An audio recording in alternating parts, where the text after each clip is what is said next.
जय हिंद दोस्तों, मैं अल्ताफ़। आज बात करेंगे कल 15 अगस्त 2020 पे मोदी जी का देश को संबोधन कितना रियल, इस विषय पर बात करेंगे। इस पे आगे बात करने से पहले आप सबसे रिक्वेस्ट है, कृपया करके जिन लोगों ने मेरे चैनल को सब्सक्राइब नहीं किया है तो सब्सक्राइब करें, लाइक करें और शेयर करें। अब बात करते हैं दोस्त, कल हमने 74वां स्वतंत्रता दिवस पूरे देश में धूमधाम से मनाई है और अभी भी लोग मना ही रहे हैं, खुशी में है। और जब प्रधानमंत्री नरेंद्र मोदी लाल किले के प्राचीर से देशवासी को संबोधन कर रहे थे तो मन में ख्याल आया कि क्यों ना, जब वो गुजरात के चीफ मिनिस्टर थे 2013 में, उस समय उन्होंने वहाँ पे एक लाल किला का सेट बनाया था, उस पर उन्होंने देश को संबोधन किया था और मनमोहन से, उस समय के तत्कालीन प्रधानमंत्री मनमोहन जी से उन्होंने कुछ सवाल जवाब किया था।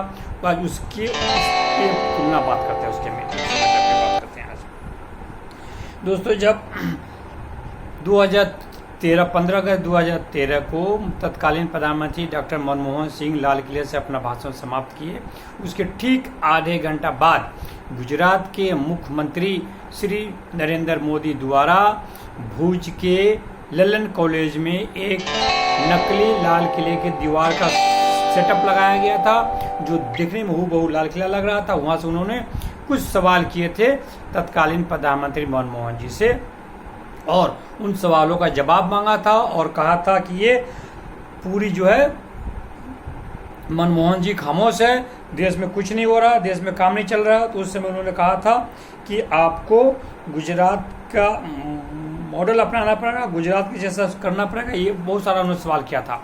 अब हम उसी सवाल के ऊपर आगे चल रहे हैं। जब वो अपने किले से भाषण दे रहे थे, ऐसा मतलब, जब किला कहने का मतलब वो गुजरात के भूसे नकली किला से जब मनमोहन ये श्री नरेंद्र मोदी जी जब बोल रहे थे, संबोधन कर रहे थे, सवाल मोदी ये मनमोहन जी से पूछ रहे थे, तो ऐसा लग रहा था कि मानो वो एकदम रियल में वहाँ से बोल रहे हैं, लाल किला से बोल रहे हैं। और उनके सवाल, जो भी सवाल थे, वो सारे सवाल उस समय मौजूद थे और ऐसा लग रहा था कि कोई पहली बार इन सारे सवालों को उठा रहा है देश में 70 साल में। अगर ऐसा हो गया वाकई तो देश में तो कल्याणकारी हो जाएगा। और चारों तरफ से मोदी जी की वाहवाही, ताली पर ताली बजती रही और लोगों को लगा कि यदि ये आदमी नरेंद्र मोदी प्राइम मिनिस्टर देश का बन जाएगा तो देश का पूरी समस्या हल हो जाएगी, देश को एक रास्ता मिल जाएगा, सारी संकट समाप्त हो जाएगी। और उस समय उन्होंने सवालों के कटघरे में मनमोहन सिंह को खड़ा किया और कहा, मनमोहन सिंह को खड़ा किया। लेकिन कल 7 साल के बाद, 7 साल से लगातार डॉक्टर श्री नरेंद्र मोदी जी लाल किले के प्राचीर से देश को संबोधित कर बतौर प्रधानमंत्री, अब वो जो सवाल पूछे थे वो सारे सवाल आज कहाँ हैं, वो क्या सवाल थे, कितना ये कर पाए, क्या वाकई लोगों को जो लगा था कि देश का नक्शा बदल जाएगा, देश का वो रास्ता मिल जाएगा, देश में सारा चीज़ हल हो जाएगी, क्या वो चीज़ हुई? क्या मोदी जी उन सारे चीज़ों पे कर पाए या सिर्फ वो लफ्जों का भाषण था? इसी विषय पे आज थोड़ा टटोलेंगे। पिछले 2013 में जब वो चीफ मिनिस्टर थे और मोदी जी मनमोहन जी से सवाल पूछे, उसी सवाल को पर टटोलने की कोशिश करेंगे। और उन्होंने कहा था कि मनमोहन जी खामोश है, खामोशी से बात नहीं चलेगा, खामोशी से ऐसे नहीं चलेगा, प्रश्न पूछे। और आज उस समय ऐसे लग रहा था कि वाकई सारे सवाल तो जिंदा है, मौजूद है, मनमोहन सिंह खामोश है। लेकिन आज 7 साल बाद लग रहा है कि मोदी जी भी खामोश हैं, क्योंकि सवाल जो लगभग सारा वही है, कुछ चेंजिंग नहीं हुआ, कुछ नहीं हुआ। अब मैं आपको बताता हूँ,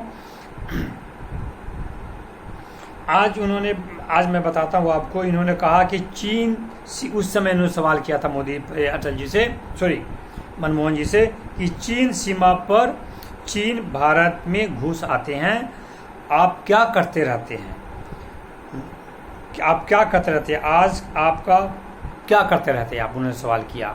तो वो सवाल आज भी जिंदा है कि आज भी मोदी जी के शासन काल में चीन घुस गया है भारत के अंदर, 8 किलोमीटर लद्दाख में, यहाँ तक कि उत्तरांचल में अपनी सेना बढ़ा दिया उत्तराखंड की तरफ, वहाँ एक सिक्किम में अलग ही ना एक बढ़ रही है, अरुणाचल प्रदेश में सही समस्या है। तो ये सारी सवाल आज भी जिंदा है, यानी कि वो जो पूछे थे वो सवाल बिल्कुल हल नहीं हुआ, कुछ भी नहीं हुआ। ठीक है। दूसरा सवाल इन्होंने किया था सुप्रीम कोर्ट के सक्रियता पर। इन्होंने कहा था कि यदि सुप्रीम कोर्ट सक्रियता न हो तो देश की शासन किस तरह भ्रष्टाचार और क्या कहते हैं काला धन में डूब जाएगा, इसका ये बानगी है कि सुप्रीम कोर्ट सक्रियता है बल्कि ये बच रही है। लेकिन आज ये सवाल फिर बना हुआ है कि आज सुप्रीम कोर्ट उसी तरह से सक्रियता है, सुप्रीम कोर्ट की सक्रियता पर सवाल आ रहे हैं कि सुप्रीम कोर्ट के चीफ जस्टिस रिटायर होने के चंद दिनों के अंदर पार्लियामेंट के मेंबर बन जाते हैं, वो एमपी बन जाते हैं।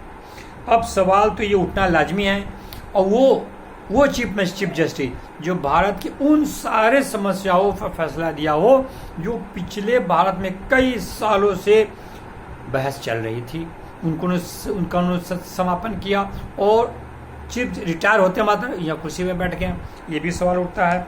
तीसरा सवाल उन्होंने पूछा था, नरेंद्र मोदी जी ने पूछा था कि ये सवाल था कि देश की आर्थिक स्थिति ठीक कैसे होगी। मनमोहन सिंह जी बताइए 2013 में रुपया नीचे गिरती जा रही है, रुपया कब उठेगी, ये सवाल था। ठीक है ना, अब ये सवाल था। और दूसरी बात था खामोशी न बरतिए, आर्थिक मामले को लेकर अगर आर्थिक कंडीशन देश की गिर जाएगी तो देश का पूरा देश चकनाचूर हो जाएगा, देश में कुछ नहीं बचेगा। तो आज ये सारे सवाल भी बने हुए हैं कि आज भारत की आर्थिक नीति इतनी नीचे चली गई है कि जीडीपी अपने न्यूनतम स्तर पर पहुंच गई है। रुपया का अमेरिकन डॉलर के मुकाबले अपने न्यूनतम एकदम लोवेस्ट पे पहुंच गई है, चली गई है। अब रही बात की खामोशी का, तो खामोशी तो आप भी हैं, खामोश कुछ इस मैटर पे ना बेरोजगारी पर आप कुछ नहीं बात कर रहे हैं, खामोश तो आप भी हैं। और भले उस समय वो खामोश है, आज आप खामोश है। और तेल पे बहुत बड़ी हंगामा उठा था बीजेपी की तरफ से, बाबा रामदेव, अमिताभ बच्चन और अक्षय सब ने लिखा था, बहुत सारी बात लिखी थी। आज उससे कई ज़्यादा तेल की दाम बढ़ गई है। अंतर्राष्ट्रीय बाजार में तेल के दाम भले घटे हो लेकिन भारत में बढ़ती जा रही है, लेकिन इस पर कोई नहीं बोल रहा जवाब। आज वो सवाल फिर उसी तरह बना हुआ है, कुछ इसका हल नहीं हुआ। दूसरी बात, छठा सवाल है बेरोजगारी पे। उन्होंने कहा था कि यदि देश में बेरोजगारी बढ़ेगी तो विकट परिस्थिति पैदा हो जाएगी, लोग का रहना मुश्किल हो जाएगा। मोदी जी, मनमोहन जी, आप गुजरात के मॉडल को लीजिए, गुजरात के मॉडल पर काम कीजिए जिस तरह गुजरात ने किया है। गुजरात देश का नंबर 1 स्टेट है आगे बढ़ने में। लेकिन दोस्तों यहाँ पे एक आंकड़ा बताना चाहता हूँ, ये जब बात कहें उस समय हम भारतीयों किसी ने इसको आंकड़ा को जांचा नहीं कि चीफ मिनिस्टर जो बोले हैं वो क्या सत्य बोले क्या असत्य बोले। लेकिन अब जांचने पर पता चला कि 2013 में CMI का एक डाटा रिपोर्ट आया था कि उस समय देश में गुजरात का 8वां नंबर था, विकास में 8वां नंबर था बेरोजगारी में। इसका मतलब उस समय मोदी जी ने बोला था नंबर 1, यानी झूठ बोले थे, वो जांचा नहीं। 7वां संघीय ढांचा पे कहा था कि संघीय ढांचा के जितने राज्य हैं सबको एक साथ लेके चलना पड़ेगा, सबकी गरीबी परेशानी सबको दूर करना पड़ेगा, एक साथ मदद करके एक लेवल में लाना पड़ेगा। लेकिन उस समय इन्होंने सवाल किया था मनमोहन जी से, लेकिन आज सवाल खुद इनके हुकूमत में 7 साल के अंदर में कई स्टेट ने इनसे पूछ दिया, जिसमें सबसे पहले पश्चिम बंगाल के चीफ मिनिस्टर हैं, कांग्रेस के शासन के राज्य है, कई राज्य है, आंध्र प्रदेश है, तमिलनाडु है, केरला है, यानी सब ने सवाल किया कि आपने संघीय ढांचा को आप कमजोर कर रहे हैं, खत्म कर रहे हैं, बराबरी से ईमानदारी से कुछ भी आप मदद नहीं कर, आगे नहीं बढ़ा रहे हैं। तो वो सवाल जस का तस बना हुआ है। उसके बाद आज इन्होंने बोला है, आज प्रधानमंत्री ने प्रचीर से बोले हैं, लाल किला के प्रचीर से बोले हैं, खनिज की जो सही जगह पर उसका डिमोनेटाइजेशन किया जाएगा, यानी कि उसकी जो खनिज की जो खनिज आएगी, जो उसकी पदार्थ निकलेंगे उसका शेयर उस इलाका के लोग को भी, जो आदिवासी या जनजाति उनको दिया जाएगा। जबकि ये बात 1947 की आज़ादी के दिन पहले झंडा फहराते हुए प्रथम प्रधानमंत्री श्री पंडित जवाहरलाल नेहरू भी ये बात कहे थे। लेकिन इसका मतलब कि वो 70-74 साल में वो काम नहीं हुआ अभी तक। वो सवाल बना हुआ है, जो इन्होंने किया था वो सवाल ही बना हुआ, ये नहीं बना। और इसके बाद इन्होंने कहा, गुजरात के प्रधानमंत्री ने बोले कि हमने हेल्थ में, शिक्षा में मैं ऐसा काम कर रहा हूँ, किया हूँ कि पूरे गुजरात आगे है। इन्होंने कहा कि हेल्थ में आगे बढ़ा रहे हैं, जबकि आज भारत का जो बजट है वो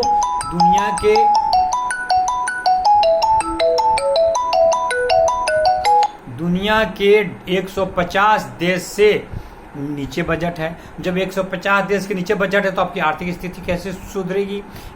आर्थिक मतलब शिक्षा और हेल्थ कैसे आगे बढ़ेगा?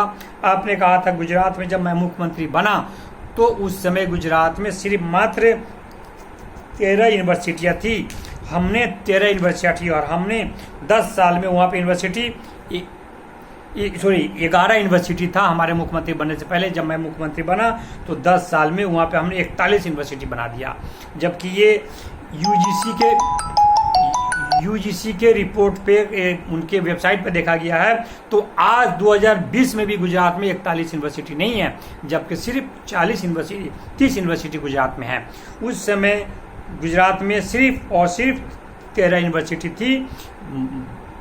मोदी जी ने 14 यूनिवर्सिटी बनाया और 2015 में रूपानी जो मुख्यमंत्री उन्होंने 3 यूनिवर्सिटी 20 यूनिवर्सिटी बनी है। इस तरह करके ये हाल है।